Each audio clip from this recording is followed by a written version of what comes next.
Hello! Today we are going to speak about something that is for you as a foreigners one of the most difficult things in Serbian language, and that is present tense of Serbian verbs, which we call present. I suppose you studied Serbian present tense 1,000 times before. You know a lot in theory, but you are still making mistakes and maybe feel confused when you need to use verbs. But you know what? From my experience, the present tense knowledge isn't unreachable. There are 4 most important steps you need to follow to remember present tense once and forever. So let's start. Firstly, you have to remember by heart the infinitive of the verb and the first person singular present of that verb. For example, you have to remember raditi and ja radim. Raditi as the infinitive and ja radim as a first person singular present of the verb raditi. You need to remember, for example, spavati, ja spavam, ustajati, ja ustajem. And now let's see what is infinitive of verbs. Well, that is a basic form of verbs which you will find in every dictionary. And by the way, in every good Serbian language dictionary for foreigners, except the infinitive of the verbs, you will find also a first person singular present of that verb. So, there is no other way for you as a foreigners to know this except remembering by heart. So, one more time. First step is to remember infinitive of the verb and the first person singular of that verb by heart. Yes, by heart. What's the problem with that? There is no problem. Because in any language you study, there will be some grammar categories to remember by heart, like articles in German or irregular verbs when you study English, and so on. The second step is to remember that the vowel you have in the first person singular will be the same through the whole conjugation until the third person plural. So, ja radim, you have here a vowel im. So, in the first person singular present of the verb raditi, you have vowel im. That vowel will stay through whole conjugation until the third person plural. If you have ja spavam,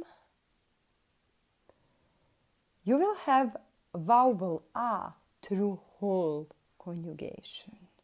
If you have e, like you have in the, for example, in the verb ustajati, ja ustajem, you will have e until the end, actually until the third person plural of that verb.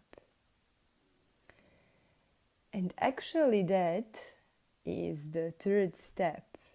So the third step is to memorize that the ending of the third person plural is directly depending on the ending of the first person singular as follows. So, if you have im in the first person singular, like in a verb raditi, ja radim, you will have e in a third person plural. So it would be ja radim, but oni, one, or ona rade. If you have in the first person singular, like you have in the verb spavati, ja spavam, you will have you in a third person plural of that verb. And if you have e, like you have in the verb ja ustajem, you will have u in a third person plural. So it would be ja ustajem, oni ustaju, one ustaju. And finally, the fourth step is to memorize the endings for other persons, but that is the easiest thing because they are always the same. So for second person singular, the ending is sh. For third person singular, there is no ending. For first person plural, the ending is mo, and for second person plural, the ending is te. And that's it. Now, when we know these four most important steps, let's see how it actually works in practice. So, let's take the verb raditi. You remember raditi, ja radim. And then we conjugate the verb. Ti radiš. On, ona, ono radi. Mi radimo.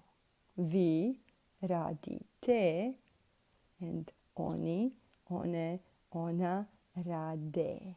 So, this e in a third person plural of this verb we have because we have im in the first person singular of this verb. Second example is the verb spavati, ja spavam. Ti spavaš. On, ona, ono spava. Mi spavamo. Vi spavate. I oni, one, ona spavaju. So, you in a third person plural here we have because we have in the first person singular of this verb. And the third example is verb ustajati. Ja ustajem. Ti ustaješ. On, ona, ono ustaje.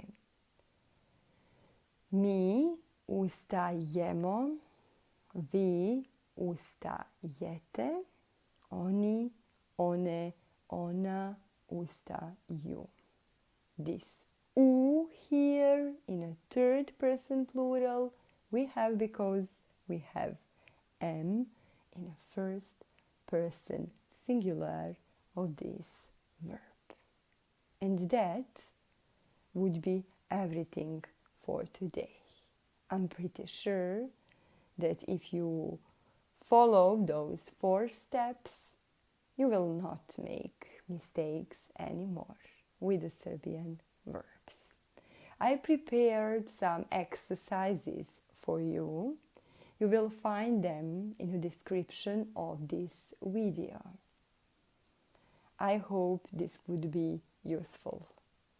Write me in the comments your impressions.